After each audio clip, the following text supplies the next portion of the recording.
Wielder of the claw, dispeller of magic, breaker of games, slayer of bucks, bane of the Golden State, protector of Game 7s. All hail the King of the North! Let's go. King of the North, King of the North. High spinning slam dunk. King of the North, King of the North. Wide Leonard for rejection. King of the North, King of the North.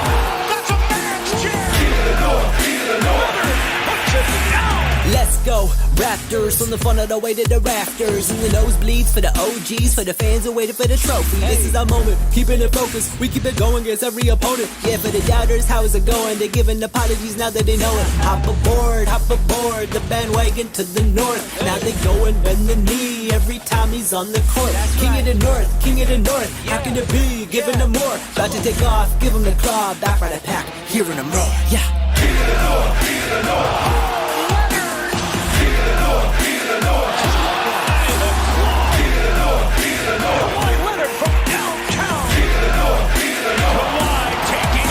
See them eyes open wide when Kawhi posts to rise. Time to fly all the time. It's a vibe, one fun guy. Yeah, no need to worry. Mafuzi chef cooking the curry. Spicy be coming in a hurry. Larry be making them blurry. Super fan telling them hop aboard. The bandwagon to the north. Now they go and bend the knee every time he's on the court. King of the North, King of the North. How can it be? Giving them more. About to take off, give them the claw. Back by the pack, hearing them roar. Yeah. King of the North, King of the North. Kawhi Leonard has been a monster. King of the North, King of the North. Is this the dagger? King of the North, King of the North. Toronto's won. King of the North, King of the North. Do it for the nation, man.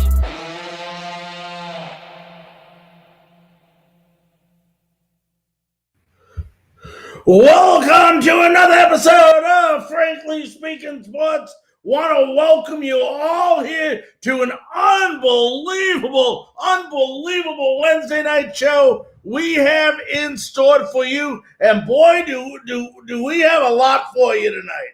We got some basketball to talk about tonight. We got lots and lots of things. Basketball. Katie Heindl is going to be joining us in not so long, in about 15 minutes. So we're going to have lots and lots of stuff for her to go over with the Toronto Raptors, where they're expected to be this year as far as where they should finish in their division, and also what it's going to be like to play in Tampa Bay. But before we get started, we definitely have to get into a couple of big things in the area. Before we do that, let me first of all give you a call-in number. We are going to be an interactive show. If you want to ask any questions about the Tampa teams, Toronto teams, whatever you might like to ask, you can call the number on the screen right now at 813-922-9810. We go ahead. I'm from Toronto, and I knew it was my buddy Donnie from Toronto. Donnie, welcome to the show. You made me stop a minute, man. But we want to welcome everyone to the show. We will be talking about the Toronto Raptors, but for those of you fans that are here today, there was a basketball game with our USF Bulls. Those of you might have been working, did not realize, but our very own USF Bulls defeated FGSCU, Florida Gulf Coast, today by the score of 76-57. And for those of you that watched our show yesterday, we talked about how the Bulls needed to go out versus a team like this and try to at least win by 20 points. They went out, they won by 19 points. We'll give them some credit where credit is due. And a much better game.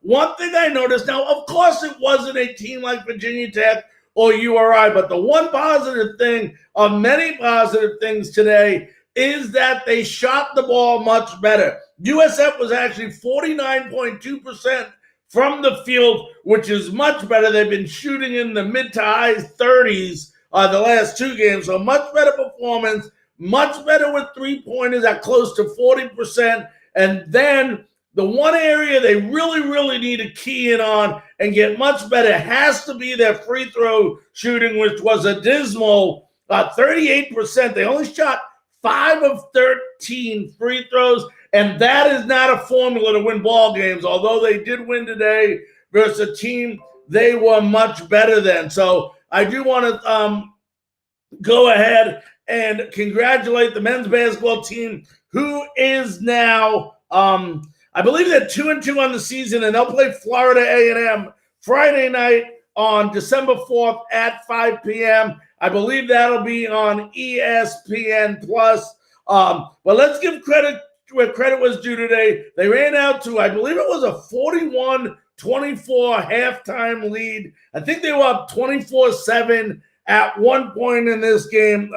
Yetna and Durr were beasts inside, animalistic beasts inside. Yetna had 13. I think Durr had 14. I really like Michael Durr and the way he played the game today. You know, Yetna was a lot better. I still would like to see those guys inside when they're not so sure about a shot. Instead of trying to weave their way in, maybe dishing the ball out back to the perimeter a little bit more, to the guards, to like Murphy, who can shoot. But overall, we won. It was a successful game. Murphy, the freshman, had 12 points. Brown had 10. So 4 of our guys in double figures. A great, great win for USF. And let's hope that this pushes them towards, this weekend when they do play Florida A&M. And let's see if they can get on the positive side of the record board. Right now, 2-2. Congratulations to Coach Brian Gregory and his team. But like I said, we talked about a lot of different facets of the game yesterday on Bullseye. If you didn't see our Bullseye show, go to our Bullseye platform or Frankly Speaking Sports platform on Facebook or on YouTube, and you can watch that amazing show. But let's give a great, great hand, a great, great job to USF. They're 2-2, like I said, on the season, and hopefully, everything was better in this game. Turnover is still a little high, but we can get this free throw shooting down. Right now, like I said, they don't mind fouling us inside because they know our big man can't shoot free throws, so they're almost better off fouling us right now and putting us on the line than it is letting us get 2. So we're going to definitely have to, I know Coach Gregory's smart enough to figure that out, and definitely going to have to work on that in practice, those free throw shots, because 38%, 60%, 50% is not going to cut it in Division I basketball. So hopefully, they work on that. But once again, congratulations to the USF Bulls. For all of you out there that might not have known about the 10th annual toy drive, okay? This is actually What the Buck Really Matters 10th annual toy drive. It is still open. It is open till December 13th. December 13th is the deadline to help bring a smile to a child's face during the Christmas holidays. If you can donate if you can't donate in person at the next tailgate party, go ahead. Go to Frankly Speaking Sports. Go to crewforlight.com. Go to What the Buck.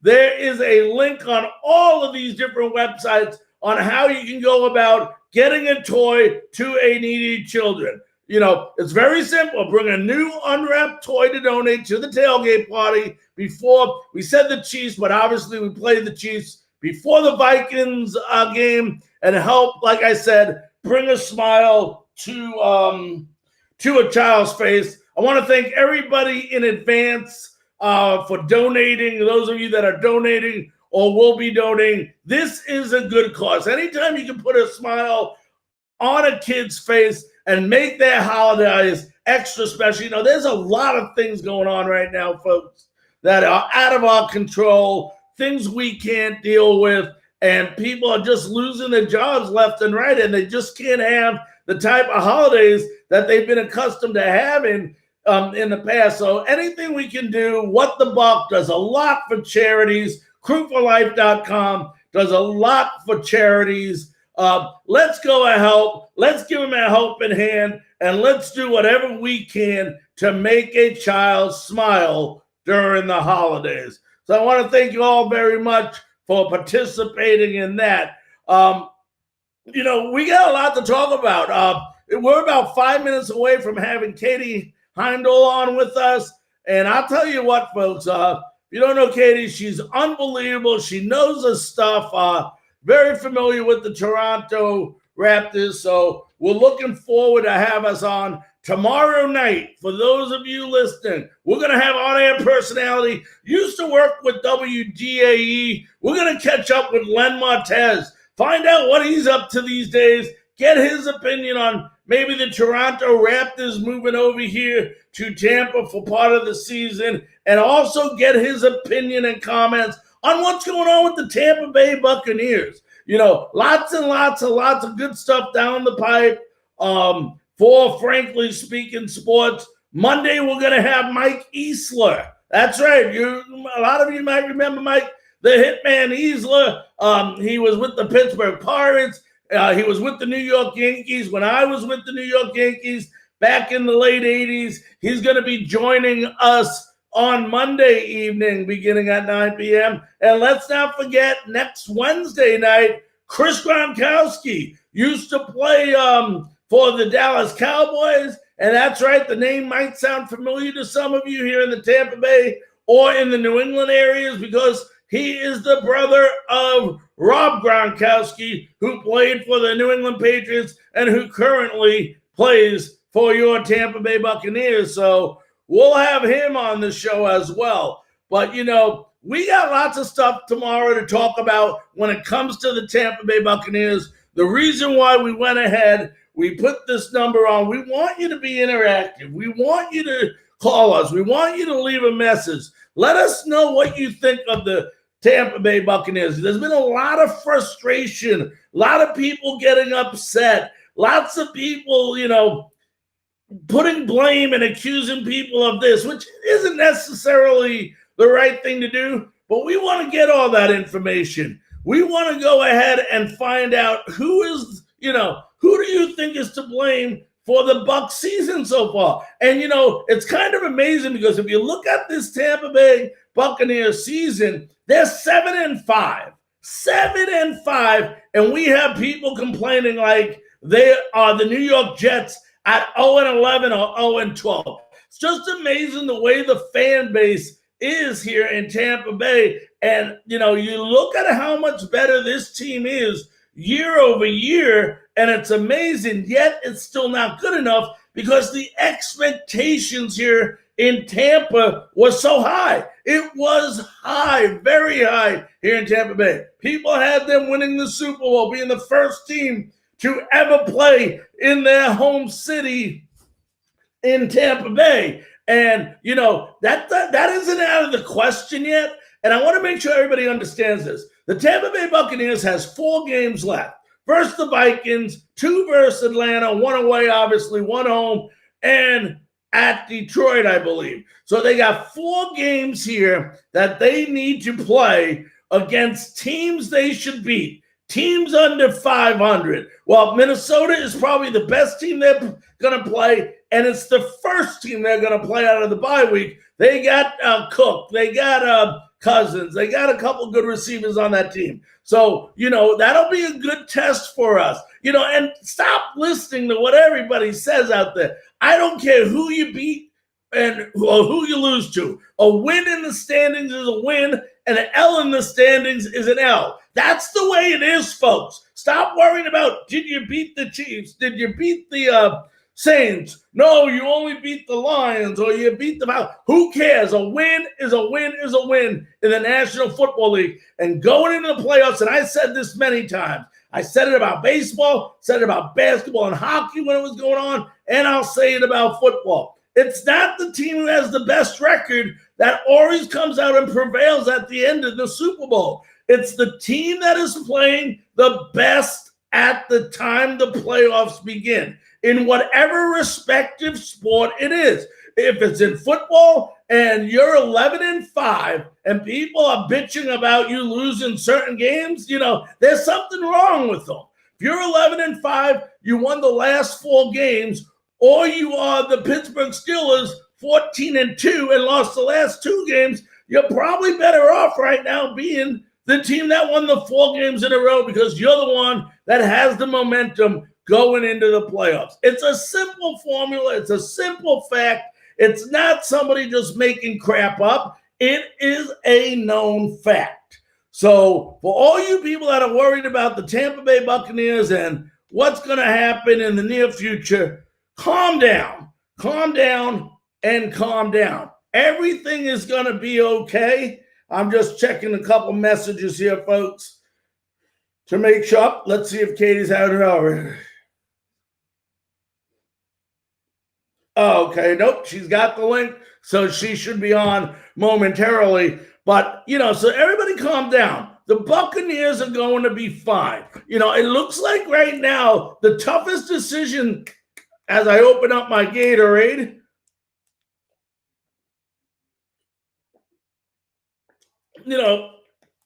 it seems like the toughest decisions that the fans or the media in the Tampa Bay area have to decide or have to make up here is who to put blame on at the end of the week if things don't work out the way they planned it to work out. That's ridiculous. You win as a team, you lose as a team. You make mistakes as a team, you get successes as a team. That's just the way sports work.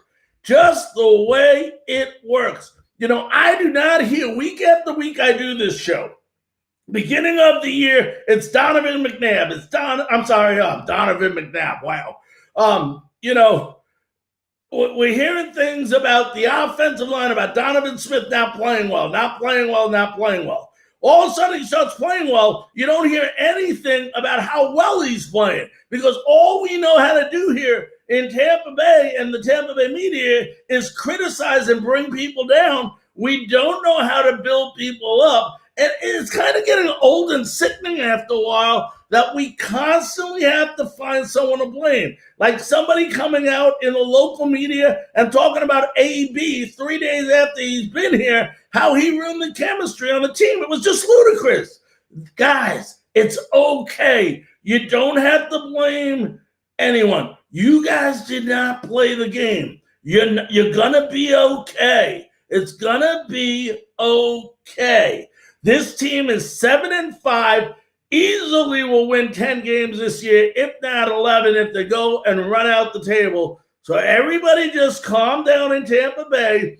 You have the potential to have an 11-5 team in the Tampa Bay Buccaneers, and you guys are all, and ladies are all just freaking out for no reason at all. So just come on, relax, and it will be okay. We are about a minute away from having Katie Heindl with us. She should be joining us momentarily. What we're going to do is we're going to be discussing, if you watched earlier today and came on, first of all, we have people, I want to thank all the Toronto fans for coming on today. And I want to make something very, very clear, and I want to make sure I have time to say it. Okay, but, got a couple of comments. We have plenty of Toronto groups on here tonight. And thank you so very much for joining us. We are so very happy that you are here. And let me start by saying this, okay? And I know it hurts. It hurts when your team isn't able to play in its home city and you have to constantly watch on TV, especially if you're one of those fans that like going to the games. But here in Tampa Bay, I want to make sure that something is very clear to all those Toronto fans out there. Okay, all we're doing here is accepting your team to come here with open arms so that they can play in the NBA this year and have an open facility that they can feel is like their own. No one in any way, shape, or form is trying to take away a team for Toronto. We're not like that in Tampa Bay. We know what that's like. We have the Tampa Bay Rays here. But, we had a comment the other day about someone saying, I hate everyone from Tampa, how they think they're taking our team away. No. Guys, we're just here to help. If anything, just thank us for allowing the team to be here. We do it with open arms. We're happy to be able to do it. But while they're here, we don't have an NBA team. The closest NBA team here is the Orlando Magic. Okay, so with open arms, we take this team and we kind of treat them like our own for whatever period of time it's going to be that they are here. And, hopefully we can find out more about that. But as of now, I know it's at least till March. But if we can just give them an atmosphere where they can feel like they're at home, because not only are the fans in Toronto affected, but the players are affected too. So if they allow people in the stands, whether it's 20%, 30%, whatever it is, if we can just get out there, support them, and let them feel like that they're at home, then that's all that we can do. So, nobody's here to take anything away from anyone. And, it is my great honor, thrill, and pleasure to bring in now lady who knows a lot about the Toronto Raptors. Let's go ahead and bring in Katie Heindl. Katie, how you doing today? I'm doing well, Larry. Thank you for having me. Well, thank you for going ahead and joining us. Can you hear me okay? I can. You sound great. Oh, okay. I just wanted to make sure. Hey, let me ask you this. We talked about the players and we talk about everything going on in Toronto. Mm-hmm. What's it like for the people behind the scenes, the reporters, the photographers, the front offices, how they have to pretty much take their operations like a baseball team does in spring training and basically move it down to Florida for the time being until they're given the okay that they can come back to Toronto? It was a little bit of a scramble. I think.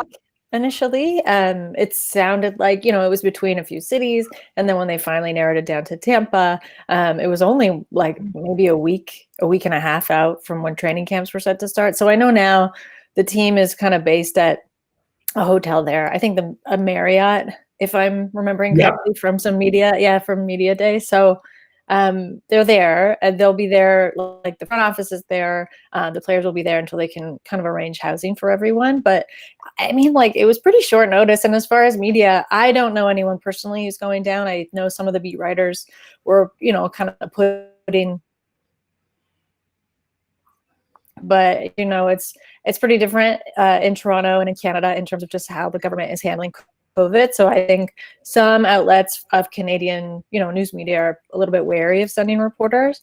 But I will say that it's been a real pleasure in scrums to have some of your local Tampa beat writers joining the team almost as like interim Toronto Raptor Tampa beat writers.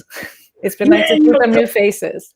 And they look at this as a big deal. As you know, the NBA doesn't have a team in Tampa. The closest one is the Orlando Magic. For someone like Tampa Bay who has proven they love basketball and would really love to have a basketball team here, even though they know this team is going back to Toronto in a couple of months or whenever the government says it's okay to, it's still a good way for them to set the tone with the NBA to say, look, we can handle this. Mm-hmm. Yeah, no, I mean, I agree. I'm really curious to see how things kind of work. I was surprised, I'll be honest with you, when I think Nurse and Bobby Webster was saying yesterday, the Raptors GM, that they were still working out where they were going to potentially work out and kind of practice. And I was under the impression that would probably have been in the Tampa, like at least they could use the facilities in the Tampa Bay Lightning Arena. But I'm not sure. I guess that some of that is still up in the air, just in terms of where they're going to work out. But I mean, I agree with you. I mean, I think there should be, I think cities like Tampa, to me, I've only been there once, granted, but I think just like your size and like the passion of the fans there, those are the kinds of cities that would really appreciate an NBA team like coming there. You know what I mean? Like you have the crowd to support it. And it would really mean something. It wouldn't be taken for granted. Now, I've heard different things, and of course, we're going to based on where we are. Mm-hmm. And by the way, just so you know, that Marriott you're talking about touches the Amalie Arena. So, I mean, these players, when you say you cannot, even Disney World wasn't as close to the playing court as this place is. That's how close it is. But when you talk about this, I've heard different stories. I've heard, and of course it's going to be based on the government. I understand that. But some people, I mean, the initial thing from the owners over there was that maybe it'll be till March that the Raptors play here. And then, of course, some people are saying, well, that all depends because, they have to change what the regulations are with this COVID before they can allow anybody in. But is there a good chance, and it's just a scenario, where the Toronto Raptors can play their entire regular season in Tampa Bay, and then if they make the playoffs, or when they make the playoffs, whichever way you like it better, go back to Toronto and play the playoffs there? I appreciate your changing that to me when they make the playoffs. I got that. I mean, yeah, I think there's a pretty good scenario where they stay in Tampa, honestly, for the duration of the regular season, just given the way that, one, I think what we don't talk about a lot, but just, what we've seen with early preliminary tests coming back for NBA players and COVID, and something like it's 48 or 58 players have already tested positive, that there's going to be pauses and there's probably going to be necessary stops between games, like we've seen with the NFL, like we saw with MLB. So I think the season will go a little bit longer. It will be a little bit more disruptive. And I think that kind of plays into the favor of the team just staying in Tampa once they're settled and kind of have shifted into a routine there. I think it makes a lot of sense. With the Canadian government, just in terms of vaccinations, it doesn't really look like, COVID vaccines will probably hit here until end of December. And then, that's going to go to seniors in like senior residences. And then it will go to, frontliners, medical professional. Probably it could probably go to NBA players, but I have a feeling the Canadian government wouldn't like the optics of that. So I think they'd have to, inoculate the wider population first. And I think the Raptors as an organization are very aware of the optics of that and how that would look very unfavorably on the team if they pulled strings like that. And then you have the whole process of the Canadian government, it's still a 2-week mandatory quarantine for anyone entering Canada. So I don't really teams would not be able to visit and play here basically throughout the regular season. So I think when you consider all of that and just like the administration, like the administrative work behind it and all the legwork involved, it almost seems easier and less of a disruption if the team just stays in Tampa and completes the season there. And, if you want to look at a bright side on something, I mean, it's never a bright side when you're talking about COVID-19, obviously. But here is a city, a town, Canada, Toronto, that has their Major League Baseball team come down to Dunedin, Florida in February based on nothing being, suspended or anything like that. This also, because one of the big things in February, and I've been down here 36 years in Tampa, is a lot of the Toronto people come down so they can see the Toronto Blue Jays play. I mean, this could be like a gifted thing for them because now they can come down if the Blue Jays, twofold, if the Blue Jays come down here like they're supposed to, they get to see both the Blue Jay exhibition game, they get to see the Raptors. It's almost like a warm version of Toronto. It would be a much warmer version of Toronto, especially in March or April, honestly. So, yeah, I mean, potentially, I think if you're looking at, like, as we said before, just like whatever is happening with COVID, with vaccinations, if the Canadian border is kind of opened up, because right now, Canadians can't necessarily are still close to the States, obviously. But if all that kind of loosens up as we're sort of, fingers crossed, looking at the timeline towards the spring, I mean, I would do it. I would go in a heartbeat. Toronto in March is still a miserable place. Yeah. So let me ask you this before we get into the actual team and what we're looking for this season. We talked about the owners, we talked about the government.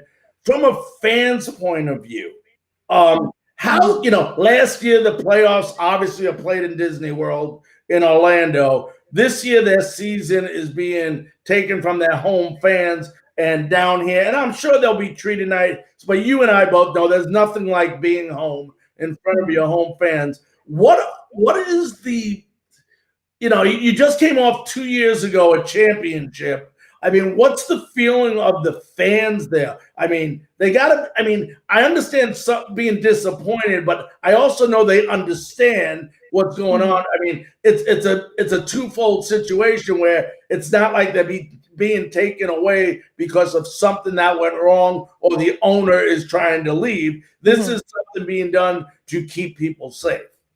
Yeah, exactly. I think the fans have a pretty, everyone like I've seen and all the response I've seen to the moves, I think the fans were really hoping that the team would be able to kind of pull something or work something out with the government to be able to stay. I think a lot of them were a little impatient, as I'm sure the team was, just in figuring out where they were going to play in the end. But I think ultimately it's an understanding that it's out of anyone's hands, really. Like, it's not, as you said, it's not a case of, the management deciding to up and move the team, in which case I think, fans would not be happy whatsoever. But Toronto fans in general, I think people forget they've really been through the ringer. Like, this wasn't a really winning team. It was a team that would just relentlessly almost get there, like, season after season, until that championship run. So I think Toronto fans are very resilient and super patient. And I think this year is just going to be another one to just kind of, like, bide their time and wait. It is like, it kind of fits a little bit with the little bit of limbo the team is now in, with sort of losing two great pieces in Marc Gasol and Serge Ibaka. So I think, they're looking ahead to free agency next season. They're looking ahead to what comes next. And it kind of fits that they're just in this little bit of a stasis period. And, if they're going to have to play elsewhere for that, it's fine. I think Toronto fans are still going to be rabidly watching anything that they can. But if they can gain some more fans in Tampa too, that's fantastic. Oh, obviously you'll take them, I'm sure. But, you mentioned two big names, two big losses, Marc Gasol, Serge Ibaka. But when you look at this Toronto team and you look at the Raptors front office, it wasn't a boring offseason for them by any means. Mm-hmm. They made a lot of moves, and not only did they make a lot of moves, they made a lot of good moves that doesn't seem like, yes, anytime you lose a Gasol and Ibaka, it's going to hurt you, but it takes a little bit away from the hurt, because they've gotten some good players and re-signed some very good players. Yeah, no, I think so. And I think, like, the players that they have retained, obviously keeping Fred VanVleet was a huge priority for the team. He's like part of the next generation core, I'd say, alongside Pascal Siakam and OG Anunoby. And obviously you still have the leadership of the team in Kyle Lowry. So you have that kind of core all together, plus, like, Norman Powell, who's also been with the team as long, Chris Boucher, who's come up through the Raptors developmental system. And then you have, like, this kind of pretty big handful of, like, new additions, I'd say, that they've signed when you look at the draft, and then who they signed as well as in free agency. And they're going to need to get caught up to speed pretty quickly, whether that's just, like, on the team's kind of defensive schemes or just, like, the team culture and chemistry. And I think, that core will be able to do that with them. I also think that kind of bodes well for the team going to Tampa, weirdly, in a backwards way, just because it will be everyone kind of meeting on, like, neutral ground, there won't be any kind of holdover rituals or routines. It'll just be everybody there for the first time, kind of just, like, getting on the same page together exactly at the same time. So I feel like that's kind of maybe I'm just looking at the silver lining of it, but I feel like that's a pretty good thing that maybe some people are overlooking. Yeah, and not only, this team obviously is going to compete. You look at this team, and we didn't even mention yet the acquisition of Aaron Baines to the team, who's going to play a major role, I think, on this team. But you look at this starting team, you look at Kyle Lowry, probably one of the best, if not the best, point guards in the league. You got, like you said, OG, I never pronounce it, Anunoby. Yeah, you got it. Stuff on that name. Pascal Siakam, you got Aaron Baines, you mentioned VanVleet. That's a good five. And then you look at the bench, and you mentioned Boucher, Johnson, Powell is back. I think they just signed DeAndre Bambi back to the organization. Bambry back up. So this is not just a team that has a good starting five. They got a little bit of depth behind them as well. And for those people that think, well, Marc Gasol's gone, so this team is done and finished, I think they got a rude awakening for them.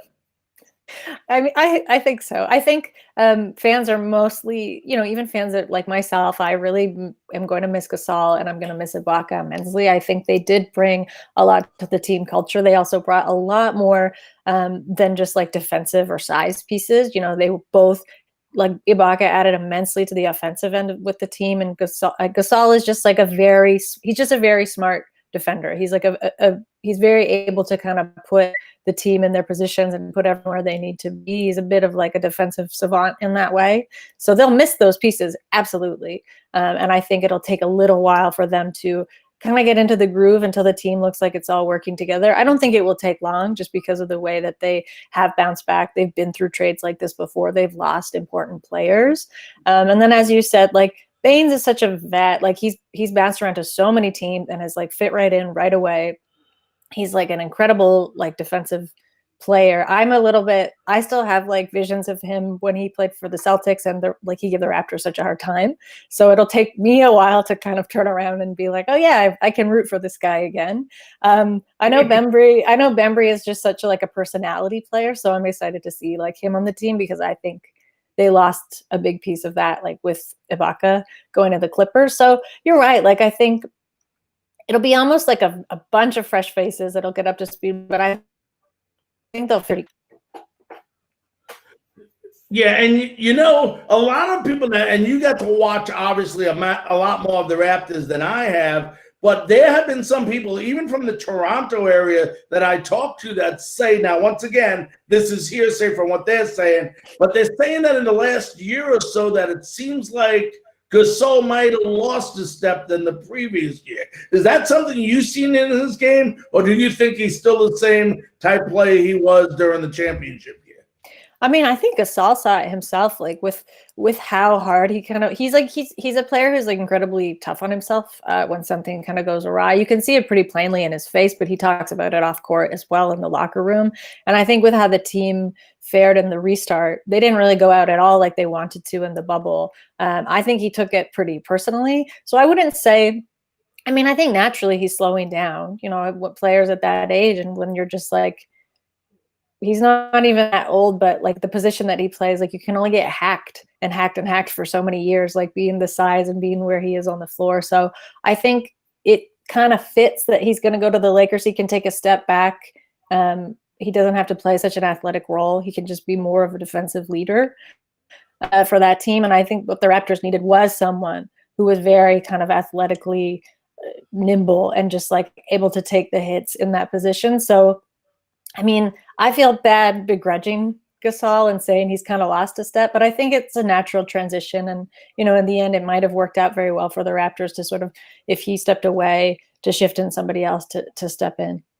Yeah, now, we talked about the Raptors obviously playing in Tampa. Mm-hmm. Now, a lot of this could be based on whether certain arenas have fans or don't have fans, but in a mindset, could this possibly help the Raptors? I know you mentioned that earlier. In some phases it might, but my mindset and my thought process here is most of your teams that don't play well on the road. It's known they play well in front of their home crowd, their home arenas, their home beds where they go to sleep and all that. But here is a team that's going to have to play away from home all the time. Does that make them a better away team?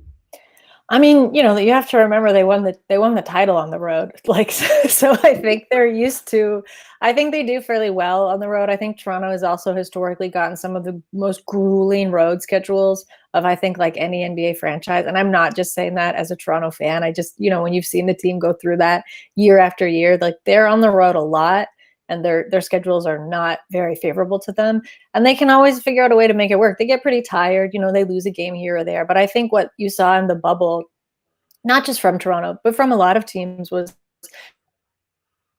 they being a lot more than expected. Granted, it was the bubble. It's kind of a controlled environment, a little bit unnatural. It's not just like playing in a brand new arena. Everyone was sort of on equal playing field. Everyone was playing in the same gyms.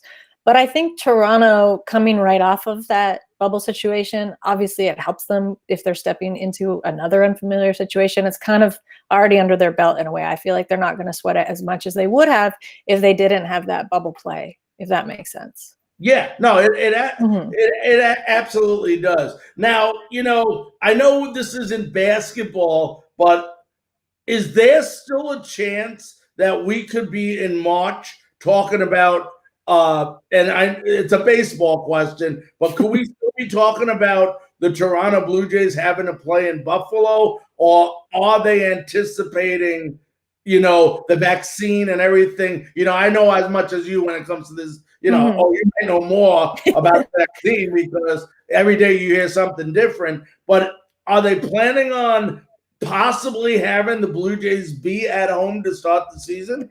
The last thing I heard about the Blue Jays was they're going to demolish the stadium that they currently play in. So maybe that's a little bit of a signal that they won't be playing there this season. Because I don't know then where they'll play. It's not like there's a couple backup like ball fields in Toronto, but it's really not to the extent of like, some American cities that, have double teams or just like even they're like, I'm not a baseball person either, Larry. I'm sorry. But even like whatever the tier is under MLB, they have stadiums that could equip that. Toronto doesn't really have that. So, yeah, you could probably see them on the road too. All right. Well, listen, thank you. Yeah, and it wasn't I just didn't know if they said, let's get this thing hopefully figured out by this time, what stages they have. But as far as you joining us tonight, first of all, I want to thank you so very much for joining us on Frankly Speaking Sports, taking time out of your busy schedule. Just so all the fans in Toronto, all the Raptors fans, we are here for you. If there's anything you need, anybody ever wants to come on the show, all you have to do is, instant message me or, Twitter me, whatever. We'll be more than happy to have you on. We're happy to do anything we can to make the transition as easy as possible for everyone. I'm going to send them your way, Larry. All right. You be safe, okay? You too. Thank you so much for having me. You're welcome. That was Katie Heindl, Toronto Raptors writer. And, you got to get a lot of information there. We tried to get, as much information as possible from her in regards to the different things that are going on in Toronto. Pretty similar here to the United States. This is a good basketball team. This is a very, very good basketball team. With that, like we mentioned, both Katie and I, you got Kyle Lowry, you got Fred VanVleet, you got Anunoby, you got Siakam, you got Aaron Baines, you got Boucher, Johnson, Powell, Bambry. This is a good team. And the people of Tampa Bay, I want you to realize something. You're not just getting to see a team that is an average team.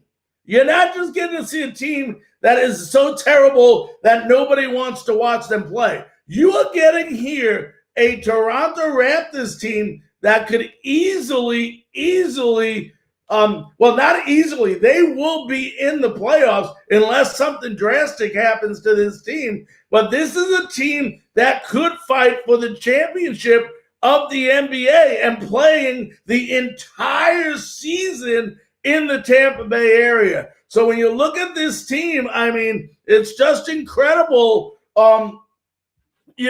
what we have here. Don't take, for granted what you have. This is a championship caliber basketball team that you're going to have right here in your backyard. Now, the question is going to be, what is the government going to allow? What is the seating capacity going to be here in Tampa Bay? Are they going to allow fans? If so, how much fans?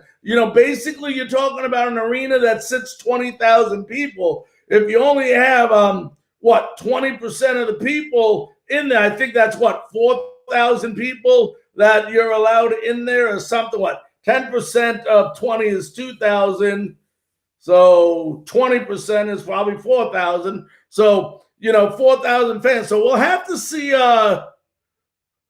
what happens there. And, if you are from Toronto, if you are listening, come on down to Florida. We'd love to have you.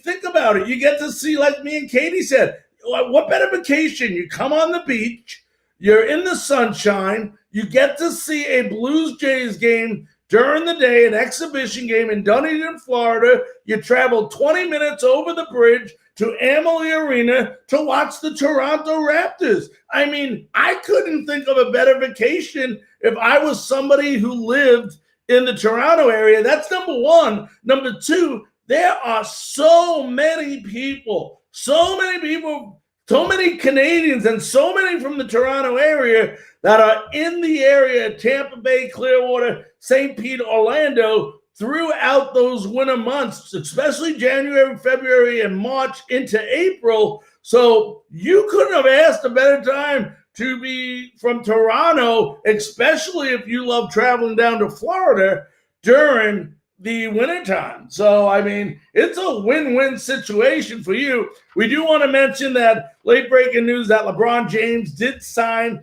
a 2-year extension that I believe keeps him in LA now for 2 more years to 2023. I believe the contract was a 2-year extension for $85 million. Just a little bit of chump change for LeBron James. So, $85 million. So, we got to talk about a lot. I did put a call-in number up.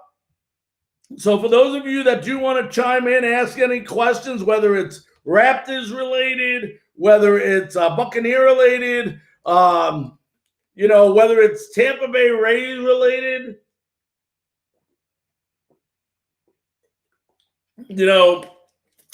Kyle Schwarber of the Chicago Cubs was just did not get tendered, which means he is available as a free agent. Could he be a possible DH candidate for your Tampa Bay Rays? I mean, a lot going on there, so a lot to talk about. We also don't want to forget the let me go ahead and take that off so you can see this, folks. We mentioned this earlier in the show, and it definitely takes more, again, for us to say it again. It has an unbelievable purpose, is the What the Buck Really Matters 10th annual toy drive. For those of you people that would like to donate to a child that is in need during this Christmas, and believe me, folks, we know there's so many out there, plenty out there that can use our help. It doesn't take a lot. They're not asking a lot. All you have to do is bring a new unwrapped toy to donate to the tailgate party, What the Buck, on Ohio Street, or wherever, they will be. But obviously we have a home game coming up.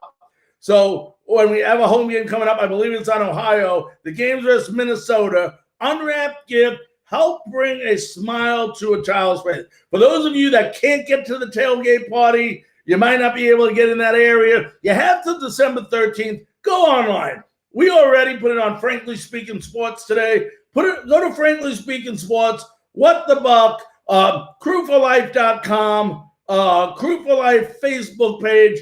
To get the link, you need to go to if you can't make it in person to do so. Once again, 10th annual What the Buck Really Matters toy drive. 10 years been doing it. Let's help these kids out. Let's bring a smile to as many kids' faces as we can throughout the rest of this year. Do want to remind you, getting lots and lots and lots of compliments in. By the way, I am the phone lines I just found out are now open. So if anybody does want to call in, you can do so. And to my YouTube losers, I can't tell who it is because they did not get permission to use your name. There should be no long-distance charges that apply.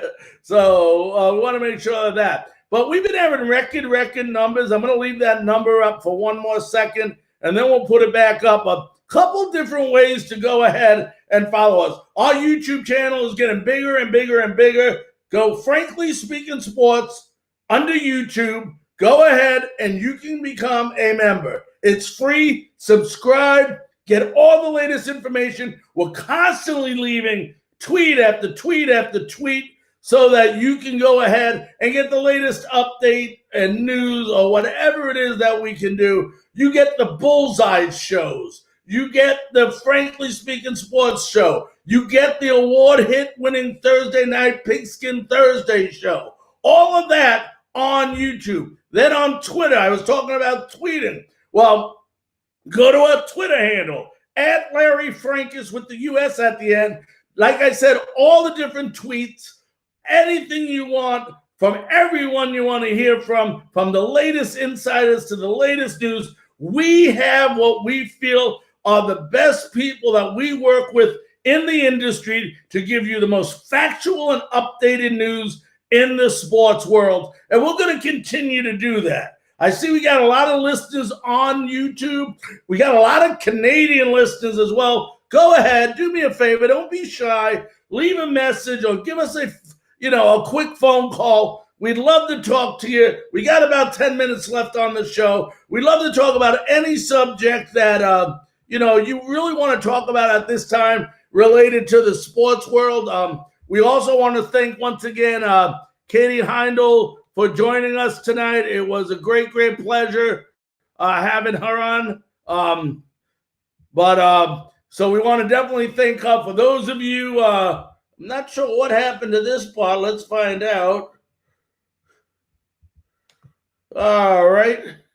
There we go. For those of you who are interested, now we got some stuff on the bottom here about our Frankly Speaking sports show tomorrow. A lot of people on our line, on our text line, asking. We will have on-air radio sports personality Len Montez, used to work for WDAE, on with us tomorrow night to talk Tampa Bay Buccaneer football and, of course, anything else at that time that might come up related to Tampa Bay sports. Definitely a show you don't want to miss.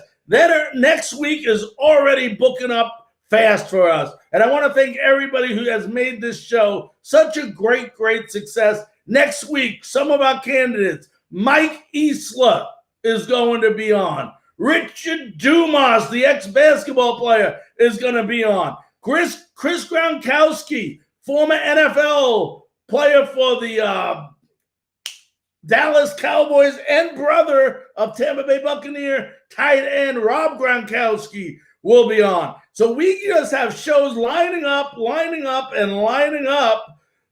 you on Frankly Speaking Sports. And, we're so happy to be able to get some of these great, great interviews. And we're going to continue to get some of these great, great interviews keep going for us. Also, we want to remind you that one of the fastest growing USF shows, Bullseye, BULLS, space I, EYE, all capital letters.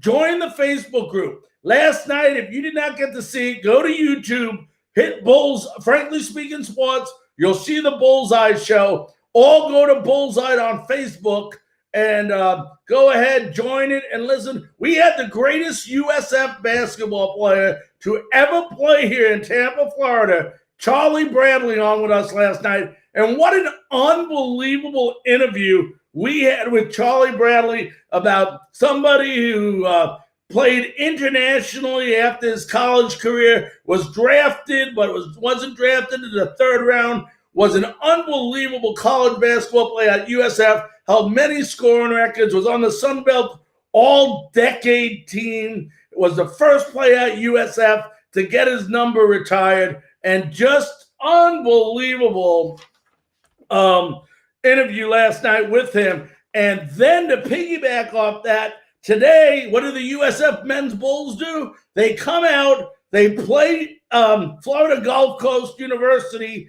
They beat them by 19. And if you watched our show yesterday, myself and Bradley Lewis Walker, we spoke about what they did not do as well as they should have versus URI and Virginia Tech. And then we went ahead and we said what I thought they needed to do to be successful today. And one of my things was, if they don't win by at least 20, then they're just not ready yet. And today they come out, they win by 19. Obviously, free throw shooting is not one of their strong points, as they only shot 38.5% from the free throw line. So definitely something they're going to have to work on, because you're going to win these AAC games with some great tough teams as SMU, Houston, Memphis, and some other great teams, Cincinnati. When you have great teams like this, you can't afford to be 5 of 13 from the free throw line and expect to come out and prevail in these games. So just a couple of things they need to work on